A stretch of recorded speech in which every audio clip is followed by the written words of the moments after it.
Viewers जरा सोचो, एक ऐसी मैजिकल दुनिया जहाँ पर गलती से एक नॉर्मल लड़का पहुँच जाता है, पर अब उस जादुई दुनिया के राजा के मरने के बाद नए राजा का चुनाव होना था। तो अब देखना है कि वो नॉर्मल लड़का अपने इस एडवेंचरस सफर पर किन मुसीबतों का सामना करता है और पहली बार बाहर से आया हुआ कोई अजनबी जादुई दुनिया का नया किंग बन गया था। कहानी की शुरुआत में हमें एक गांव दिखाया जाता है। उस गांव के तो चारों ओर लंबी लंबी दीवारें लगी थी और कहा जाता था कि दीवार के उस पार स्ट्रॉन्ग होल्ड नाम की जादूगर की जादुई दुनिया थी, लेकिन वहां पर कोई नॉर्मल इंसान नहीं जा सकता था। इसीलिए उस दीवार के पास एक गार्ड खड़ा रहता था ताकि वो किसी को भी दीवार पार करके जाने न दे। अब यहाँ पर डस्टिन नाम का एक आदमी उस दीवार के पास आ जाता है। डस्टिन को बड़ी चाह थी उस दीवार के पार जाकर जादुई दुनिया देखने की, और अब डस्टिन उस गार्ड को कैसे भी ट्रिक करके दीवार के उस पार चले जाता है। डस्टिन तो वहाँ की पूरी जगह को देखकर एकदम शॉक ही रह गया था। चारों तरफ जादुई चीजें मौजूद थी। डस्टिन को ये सारी चीजें किसी सपने से कम नहीं लग रही होती हैं, और अब वो इस दुनिया के जादुई मार्केट में घूमता ही जा रहा था। वहाँ पर डस्टिन ऊना नाम की एक राजकुमारी से मिलता है, लेकिन ऊना को तो एक जादुई विच ने पकड़ रखा था। ऊना ये सारी बातें डस्टिन को बता देती है, और अब उस विच के मरने के बाद ही ऊना इस कैद से आजाद हो पाएगी। डस्टिन तो बड़ा भोला था, वो ऊना की बॉडी से बंधी हुई रस्सी को काट कर उसे आजाद करना चाहता था, लेकिन वो मैजिकल रस्सी तो अपने आप ही जुड़ जा रही थी। ऊना डस्टिन के इस प्रयास से बहुत खुश हो गई थी, क्योंकि आज तक उसे किसी ने भी बचाने की कोशिश ही नहीं की थी। ऊना डस्टिन को एक मैजिकल ग्लास फ्लावर देती है, और अब वो दोनों बातें करते करते काफी क्लोज आ गए थे। और अब रात होने पर डस्टिन वापस से अपने गांव की तरफ चला गया था। अब इन सारी बातों को करेक्ट 9 महीने बीत जाते हैं। एक दिन उसी वॉल का गार्ड ट्रिस्टिन के पास आकर उसे ऊना का गिफ्ट देता है, और ये गिफ्ट और कुछ नहीं बल्कि उन दोनों का बेटा था। ऊना ने डस्टिन को एक लेटर भी लिखा था जिसमें कि उनके बेटे का नाम ट्रिस्टिन रखा जाएगा। और अब धीरे धीरे 18 साल बीत जाते हैं। ट्रिस्टिन तो अब काफी बड़ा हो चुका था। वो तो अपने फादर की ही तरह उस जादुई दुनिया की एक लड़की जिसका नाम विक्टोरिया था उससे प्यार करने लगा था। वो दोनों तो हमेशा एक दूसरे से मिलते भी थे।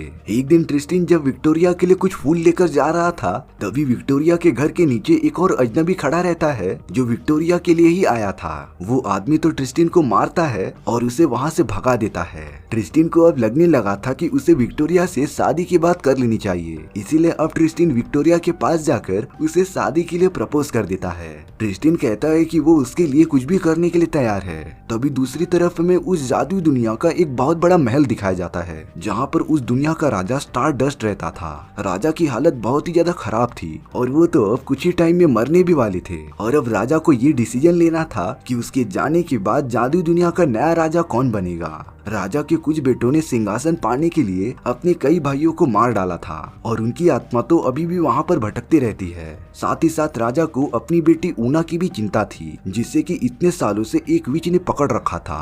तभी राजा अपना एक लॉकेट निकालता है जिसका कलर तुरंत ही गायब हो गया था। राजा अपने बेटों से ये कहता है कि अगर जो कोई भी इस लॉकेट को ढूंढकर इसका कलर वापस से ला देगा तो वही इस दुनिया का नया राजा बन सकता था। ये बोलकर वो राजा मर जाता है, और अब वो लॉकेट तो सीधा आसमान की तरफ उड़ते जा रहा था, जो कि कुछ ही दूर जाने पर एक टूटते हुए तारे से टकरा जाता है, और अब वो स्टार सीधा धरती की तरफ बढ़ते जा रहा था। यहाँ ट्रिस्टिन और विक्टोरिया उस टूटते हुए स्टार को देख रहे थे। ट्रिस्टिन विक्टोरिया से कहता है कि अगर वो उसके लिए वो स्टार ला के दे दे तो क्या वो उससे शादी करेगी। विक्टोरिया इस बात से मान जाती है, और अब वो स्टार तो सीधा जमीन के ऊपर गिर गया था। वो तो अचानक से एक लड़की में कन्वर्ट हो गई थी। तब दूसरी तरफ 3 बूढ़ी विचेस ने भी उस तारे को टूटते हुए देख लिया था, जिसमें से एक विच का नाम लाम्या होता है, और अब वो अपनी 2 सहेलियों के साथ उस टूटे हुए स्टार को ढूंढना चाहती थी। दरअसल अगर ये विचेस टूटे हुए स्टार के हार्ट को खा ले तब वो वापस से जवान हो जाते थे। इसीलिए अब लाम्या बचे हुए स्टार के हार्ट के टुकड़े को खाकर एकदम से जवान हो गई थी, और अब वो निकल पड़ती है उस टूटे हुए तारे को ढूंढने के लिए। ट्रिस्टिन जब उस दूसरी दुनिया में जाने के लिए वॉल के पास आ जाता है, तब वहाँ का गार्ड ट्रिस्टिन को जाने से रोक रहा था। वो तो ट्रिस्टिन को मारना भी स्टार्ट कर देता है। बातों बातों में उस गार्ड ने ट्रिस्टिन को बता दिया था कि उसकी मदर का नाम ऊना है और वो जादुई दुनिया से बिलोंग करती हैं।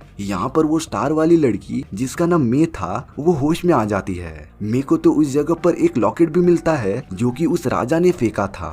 यहाँ ट्रिस्टिन अपने फादर के पास आकर अपनी मदर के बारे में सारी चीजें पूछता है। उसका फादर ट्रिस्टिन को ऊना के ग्लास फ्लावर से लेकर वो लेटर भी देता है जो ऊना ने सालों पहले उसके फादर को दिया था। उस लेटर में एक मैजिकल कैंडल भी था जिसे जलाने के बाद अगर ट्रिस्टिन अपनी माँ के बारे में सोचेगा तो वो डायरेक्टली टेलीपोर्ट होकर उसके पास चला जाएगा। ट्रिस्टिन जब उस कैंडल को जलाता है तब वो डायरेक्टली टेलीपोर्ट होने लगा था, लेकिन वो अपनी माँ के बारे में नहीं बल्कि उस टूटे हुए तारे के बारे में सोच रहा था। इसीलिए वो तुरंत ही मे के पास पहुंच जाता है। जब ट्रिस्टिन को इस बारे में पता चलता है कि मे और कोई नहीं बल्कि वो टूटा हुआ तारा थी, तभी ट्रिस्टिन मे को जादुई धागे से बांध देता है ताकि वो उसे अपनी बहन विक्टोरिया को गिफ्ट कर सके। यहाँ राजा का एक बेटा जिसका नाम सेप्टिमस था, वो अपने बाकी भाइयों को जहर देकर मारना चाहता था ताकि वो जल्द से जल्द इस दुनिया का राजा बन सके। सेप्टिमस के बाकी भाई जहर पीने के बाद मरने लगते हैं, लेकिन सेप्टिमस के सबसे छोटे भाई प्राइमस ने उस जहर को नहीं पिया था और अब वो बच जाता है। वहीं दूसरी तरफ जंगल में ट्रिस्टिन मे के साथ एक डील करता है। वो उसे लेकर सिर्फ अपनी गर्लफ्रेंड विक्टोरिया के पास जाएगा और इससे मिलने के बाद ट्रिस्टिन मे को अपना आधा जादुई कैंडल दे देगा जिससे कि वो दोनों अपनी इच्छा के हिसाब से कहीं भी जा सकते थे।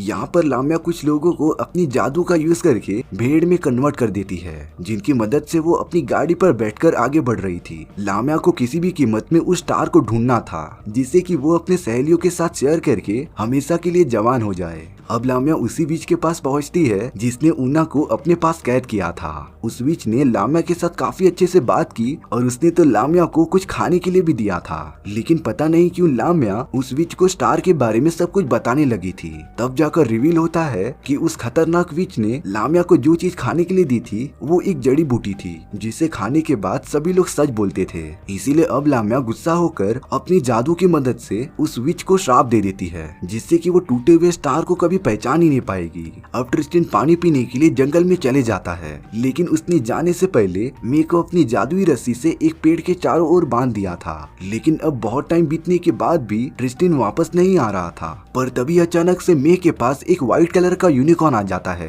जो उसे जादुई रस्सी से छुड़ाकर अपने साथ लेकर चला गया था। वहीं दूसरी तरफ लामिया उस स्टार को चारों तरफ ढूंढ रही थी, लेकिन अब वो गलती से रास्ता भूल गई थी, तो इसीलिए वो अपनी सहेलियों से वापस एडवाइस लेकर अपना नया प्लान एग्जीक्यूट करने के लिए चली जाती है। उसने उन भेड़ों को वापस से इंसान में कन्वर्ट कर दिया था और अब लामिया जंगल के एक जगह पर बहुत ही बड़ा आलीशान घर बनाती है। लामिया का अंदाजा था कि मैं इसी जंगल में कहीं न कहीं तो है और अगर वो इस घर को देखेगी तो वो यहाँ पर जरूर आना चाहेगी। जब ट्रिस्टिन वापस से जंगल में आता है तब उसने देखा कि मे वहाँ से गायब है, इसीलिए ट्रिस्टिन तुरंत मे के पास जाने का डिसाइड करता है। रास्ते में उसे प्राइमस मिल गया था जो कि उसे अपनी गाड़ी पर लिफ्ट देता है। अब जैसा कि लामिया ने प्लान बनाया था, मे उसके आलीशान घर में आ गई थी। लामिया तो पहले मे का स्वागत करती है और उसकी बहुत ही ज्यादा खातिरदारी करती है। जब मे सोने जा रही थी तब लामिया एक चाकू की मदद से उसका हार्ट निकालने के लिए आगे बढ़ रही थी, पर तभी उसके घर के दरवाजे पर प्राइमस और ट्रिस्टिन आ गए थे। प्राइमस तो अंदर घुसकर सीधा बाथ टब में जाकर बैठ जाता है क्योंकि उसने कितने महीनों से नहाया ही नहीं था। ट्रिस्टिन तो घोड़ों को अस्तबल में बांधने चला जाता है। जब लामिया को पता चला कि प्राइमस यहाँ पर आया है तब वो एक शरबत में जहर मिलाकर उसे देने चली जाती है, लेकिन प्राइमस के भाई ने जब से उन सभी को मारने की कोशिश की थी तब से प्राइमस अजनबियों पर भरोसा ही नहीं करता, इसीलिए प्राइमस उस शरबत को पीने से मना कर देता है।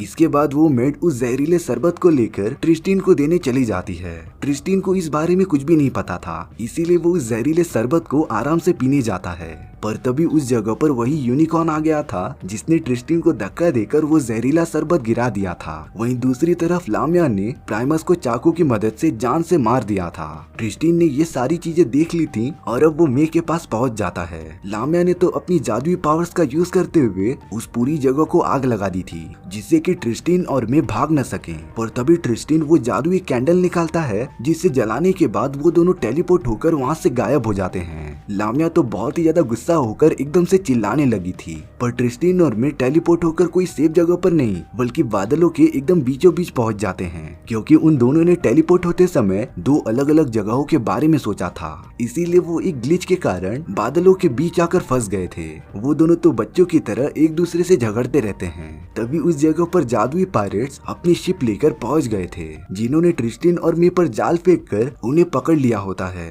अब सेप्टिमस अपने आदमियों के साथ उस जगह पर आ गया था जहाँ पर उसके छोटे भाई प्राइमस की मौत हुई थी। सेप्टिमस इस बात से तो खुश था कि वो मर गया है, पर अब वो जानना चाहता था कि उसके भाई को आखिर किसने मारा। इसीलिए सेप्टिमस उन लोगों से पूछताछ करने लगता है जिन्हें की लामिया ने भेड़ बना दिया था। वो आदमी सेप्टिमस को लामिया के बारे में सारी बातें बता देता है कि कैसे वो स्टार से बनी हुई एक लड़की का हाथ ढूंढ रही थी ताकि वो हमेशा के लिए जवान हो सके।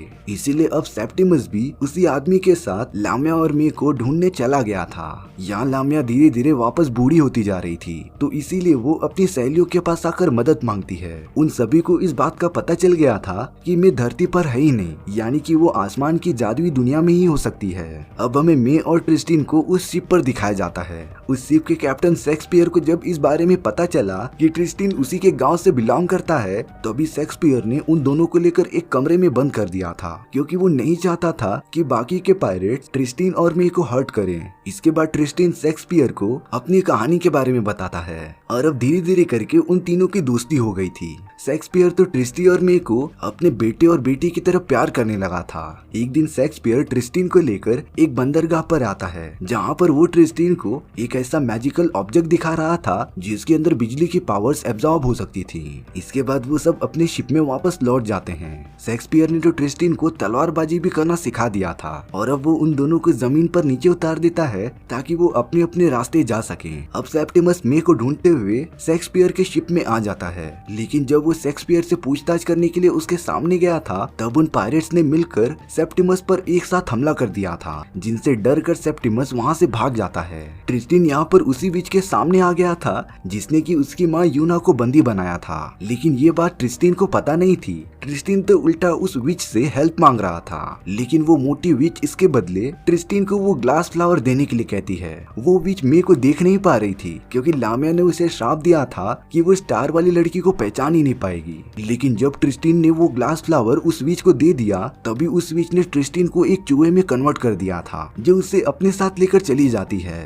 मे भी उसके गाड़ी के अंदर बैठ गई थी। मे ट्रिस्टिन जो कि चूहा बन चुका था, उससे अपने प्यार का इजहार कर रही थी। बाजार में आने के बाद जब उस मोटी विच ने ट्रिस्टिन को इंसान बना दिया था, तब वो पता नहीं क्यों प्रिटेंड कर रहा होता है कि उसने मे का आई लव यू वाला प्रपोजल सुना ही नहीं था। इसके बाद वो दोनों वहीं के एक होटल में रात गुजारते हैं। सुबह होने पर ट्रिस्टिन मे के कुछ बाल काटकर उसे लेकर चला जाता है। मे अब पूरी तरीके से अकेली हो गई थी। सुबह उठने के बाद में ट्रिस्टिन को सारी जगह पर देख रही होती है, लेकिन बाद में उसे पता चलता है कि ट्रिस्टिन उसे छोड़कर चला गया है। अब ट्रिस्टिन मे के कुछ बालों को लेकर अपनी गर्लफ्रेंड विक्टोरिया के पास पहुंच जाता है, लेकिन जब विक्टोरिया ने मे के बालों को खोलकर देखा, तब वो पूरी की पूरी राख बन चुकी थी। यानी कि अगर मे दीवार के उस पार चली गई तो वो पूरी तरीके से जलकर भस्म हो जाएगी। इसीलिए ट्रिस्टिन तुरंत उस दीवार की तरफ जाने लगता है। वहीं दूसरी तरफ में उस दीवार तक पहुंच भी गई थी, लेकिन तभी यूना, जो उस विच के कैद में अभी भी मौजूद थी, वो आजाद होकर तुरंत मे के पास आ जाती है और इसे दीवार के उस पार जाने से बचा लेती है।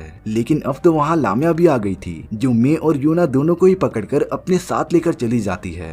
अब ट्रिस्टिन सेप्टिमस से मिलता है और वो दोनों तो साथ में हो गए थे। जब वो मिलकर लामिया के महल में जाते हैं, तब सेप्टिमस अपने ही बहन यूना पर हमला करने वाला था, लेकिन वो बाद में अपनी बहन को पहचान लेता है। ट्रिस्टिन भी अपनी माँ यूना से पहली बार मिला था, लेकिन अब ट्रिस्टिन सेप्टिमस के साथ मिलकर लामिया और उसके सहेलियों के साथ लड़ाई करना स्टार्ट कर देता है। लामिया तो वापस से अब पूरी की पूरी बूढ़ी हो चुकी थी, लेकिन उसने अब ब्लैक मैजिक का यूज करते हुए सेप्टिमस की भी आत्मा अपने मरे हुए भाइयों की आत्मा के पास चली जाती है। ट्रिस्टिन ने बड़ी चालाकी से वहाँ के कुछ जानवरों को आजाद कर दिया था, जो कि लामिया के बहनों पर अटैक कर देते हैं। पर अब लामिया अपनी डार्क एनर्जी का यूज करते हुए ट्रिस्टिन पर भी लगातार वार करते जा रही थी। शेक्सपियर ने ट्रिस्टिन को बहुत सारी लड़ने की टेक्निक सिखा दी थी, जिसका यूज करते हुए वो लामिया की वार से बचता रहता है। और अब ट्रिस्टिन ने वही बिजली वाले ऑब्जेक्ट का यूज करके लामिया के ऊपर बहुत सारी इलेक्ट्रिसिटी से हमला कर दिया था। पर अब लामिया ने तो सेप्टिमस की बॉडी को कंट्रोल करना स्टार्ट कर दिया था, जिसकी मदद से वो ट्रिस्टिन पर लगातार हमला कर रही थी। लेकिन ट्रिस्टिन तो उसके वारों से लगातार बचता ही जा रहा था।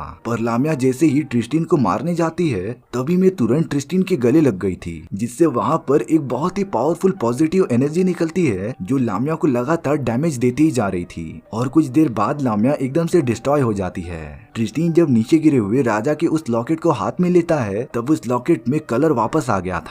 यानी कि ट्रिस्टिन ही वो आदमी था जो डिजर्व करता था इस जादुई दुनिया का राजा बनने के लिए। उसकी माँ यूना भी बताती है कि वो अब इस पूरी जादुई दुनिया का राजा चुना जा चुका है और अब ट्रिस्टिन मे के साथ शादी करके उस दुनिया का राजा बन चुका था। ट्रिस्टिन की गर्लफ्रेंड विक्टोरिया भी उस जगह पर आई थी, लेकिन ट्रिस्टिन ने उसे ना चुनकर मे को अपना लाइफ पार्टनर चुन लिया था और ये ट्रिस्टिन का सबसे अच्छा डिसीजन था। और इसी के साथ हमारी ये कहानी यहीं पर खत्म हो जाती है। सो व्यूअर्स, आपको ये स्टोरी कैसी लगी प्लीज कमेंट सेक्शन में बता दो। और अगर आपको मेरा एक्सप्लेनेशन 1% भी अच्छा लगा होगा ना तो वीडियो को लाइक एंड चैनल को सब्सक्राइब जरूर कर देना, क्योंकि सच में इससे मुझे काफी ज्यादा मोटिवेशन मिलता है आपके लिए इसी तरीके की मजेदार स्टोरीज ढूंढ कर लाने के लिए। तो मिलते हैं नेक्स्ट वीडियो में। सी या।